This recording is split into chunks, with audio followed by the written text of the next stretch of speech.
Shalom, selamat pagi. Hari ini, Sabtu 28 Juni 2025. Bacaan Alkitab terdapat pada Matius 11 ayat 2-10 dan Kisah Para Rasul 11 ayat 1-18. Ayat Nas terdapat pada Yesaya 11 ayat 4 yang berbunyi, Ia akan menghakimi orang-orang lemah dengan keadilan dan akan menjatuhkan keputusan terhadap orang-orang yang tertindas di negeri dengan kejujuran.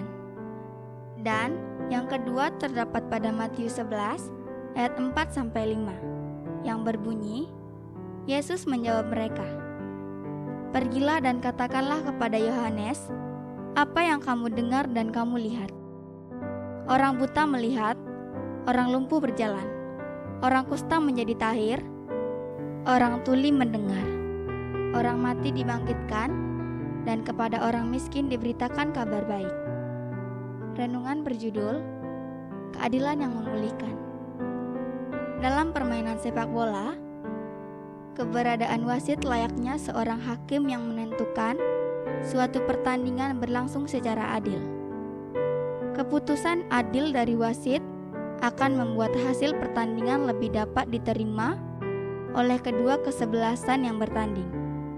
Oleh sebab itu, beberapa teknologi kemudian diterapkan untuk memudahkan wasit menentukan keputusan yang benar dan bijaksana di tengah pertandingan.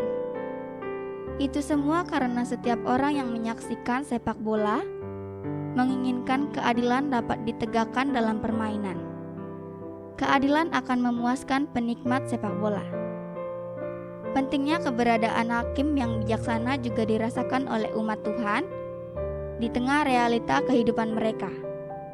Yesaya menyatakan akan lahir dari antara mereka seorang hakim yang penuh dengan roh hikmat dan pengertian. Ia akan menghakimi orang-orang lemah dengan keadilan dan menjatuhkan keputusan bagi orang-orang yang tertindas di negeri dengan kejujuran. Tentu ini menjadi pengharapan yang melegakan bagi mereka di tengah situasi sulit yang melanda pada saat itu. Meskipun umat Tuhan tidak selalu berbuat benar, keadilan yang dibawa oleh hakim yang dijanjikan itu kiranya dapat menghadirkan keputusan dan kebijaksanaan yang memuaskan mereka. Kehadiran hakim yang adil memang terus didambakan oleh umat Tuhan, termasuk bagi Yohanes Pembaptis. Ia sampai mengutus orang-orang untuk menyelidiki sosok Yesus untuk memastikan bahwa dialah sosok hakim yang tumbuh dari bagi umat Israel. Orang-orang utusan Yohanes mendengar dan melihat sendiri bagaimana Yesus sungguh dapat menghadirkan keadilan bagi orang-orang yang tertindas dalam kelemahannya. Yesus membuat orang buta dapat melihat, orang lumpuh berjalan, orang kusta menjadi tahir, orang tuli mendengar, orang mati dibangkitkan, dan kepada orang miskin diberitakan kabar baik.